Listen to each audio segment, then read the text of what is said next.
We're here today at the Chicago Auto Show where we have our first chance to get hands-on with the Tesla Cybertruck. And as you may be able to see, there are quite a few people who are interested in taking a look. This is a very strange vehicle that people were not really sure whether it was real or not, but I can tell you here, hand on panel, this is a real vehicle. They are being sold and they are on the road today. There's open debate whether or not this is a truck, but what we're going to do is take a tour of it, show you some of the ins and outs for a very simple and also highly contested concept.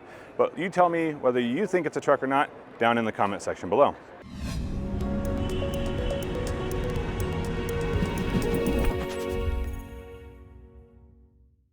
Here at the front of the Cybertruck, we have a couple other unusual features. I'm going to try not to say unusual too many times, but obviously we have this very clear light bar that runs all the way across. But the actual hood itself is really only a couple feet long.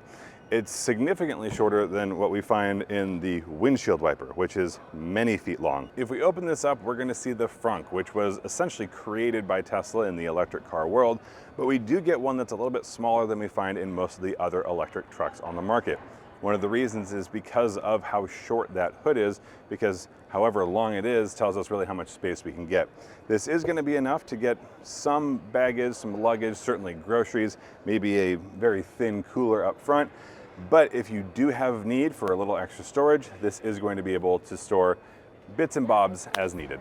Now the overall shape here is certainly controversial, but just for point of reference, I'm about 6 feet tall and I think this is sitting at its average ride height.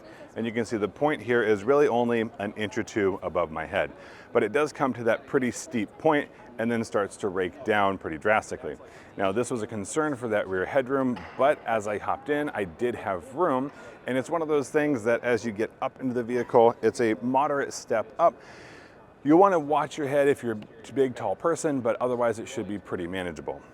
That single line is going to go all the way down here to the rear, and good news, no slicing fingers here, it's smooth just enough. Your charge port is going to be located in the traditional Tesla location, which is on the back left of the vehicle. It is really well integrated here. Previously, it's been built into the rear light covers, but for the Cybertruck, not only is that hard to locate, but it is going to be a little bit more convenient located up here. Being in the driver's seat of the Cybertruck is a little bit different because we do have a very unusual view out front, but I can say that the seats are pretty conventionally comfortable.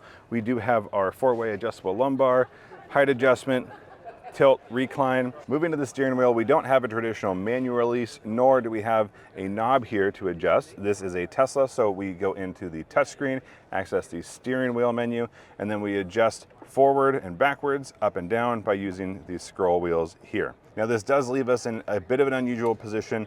This steering wheel, no matter how high you get it, is going to stay well below the sight line, which I think is really the intention here. This is a modified yoke, and we can see very clearly out the front. At some point, when this vehicle may or may not ever drive itself, I think it's better to not have something in your way. In the meantime, I think it's wholly acceptable. Hopping in the rear seat is a little bit different. There are no obvious door handles here. This button is going to be what opens and closes your rear door here. And climbing in, you will notice that it's a little bit tight getting in, but not so much so that it's incredibly difficult. Now, getting in the rear seats here, I am 6 feet tall with a very long torso, and I have room. This is a very steeply raked, unusual shape, but it is one that works for me. Now, not only do I have about an inch, maybe half an inch of headroom sitting all the way upright, but I don't feel like I'm trapped because I do have this enormous window right above me. Now, in recent Tesla updates, they have started adding a few more features, and one of those being the rear center screen. For the back passengers, what I can do is make adjustments to the fan, the temperature, as well as the heated seats that we do get in the outboard seating area. Now, the rear cargo cover is currently moving, and it's unusual to hear it kind of roll through. I don't know if it's picking up on the camera, but once that is up, there is now no more rearward visibility.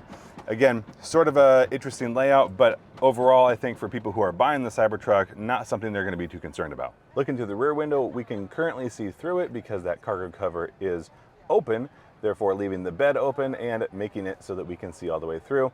What you can always see through is going to be this glass ceiling. Now, this is the view that the rear passengers are going to get.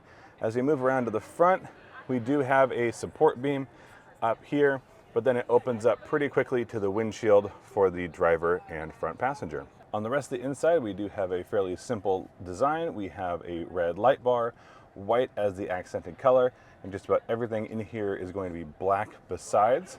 Up on the dashboard, again, everything is fairly simple. That red light is really the largest accent piece here. And moving on to the touchscreen, where we do have everything happening. This is your full controls, this is your seat heaters, this is your park, reverse, neutral, drive, your maps. Now, because this here is essentially a showroom mode, we don't have access to everything, but if you've seen other Tesla videos or you're a Tesla owner, you have a pretty good idea of what's going to happen right here. The steering wheel is very similar to the original yoke design, except we do have a connection here. And honestly, for folks who were torn or concerned maybe about safety, this is going to alleviate that while still giving the general idea of what the yoke steering wheel is, because this dashboard has nothing in front of you. Now, that is something that most people are a little on the fence about, but if you had a steering wheel that comes up just a little bit farther, it starts to break that sight line. So I personally wouldn't have a problem using a steering wheel like this. I say that, I have not driven this at this time. We do get the chance to get behind the wheel, but we cannot take it anywhere. Overall, I think it's a unique design for a very unique vehicle, and something I'd certainly be willing to try. Here in the center console, we have a cubby for 2 phones and wireless charging, your unusually shaped cup holders, but assuming that will work out just fine.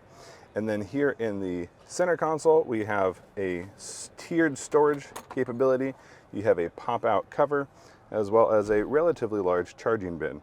It is worth mentioning up here in the windshield, we have all the cameras that are used for Tesla's autopilot and full self-driving system, as well as a very small mirror. One of the reasons this is as small as it is because the rear window is not going to be usable a lot of the time. I do have it set up right now, so we're looking through that rear slit, but it is going to be a backup camera, essentially, that provides most of the rearward visibility.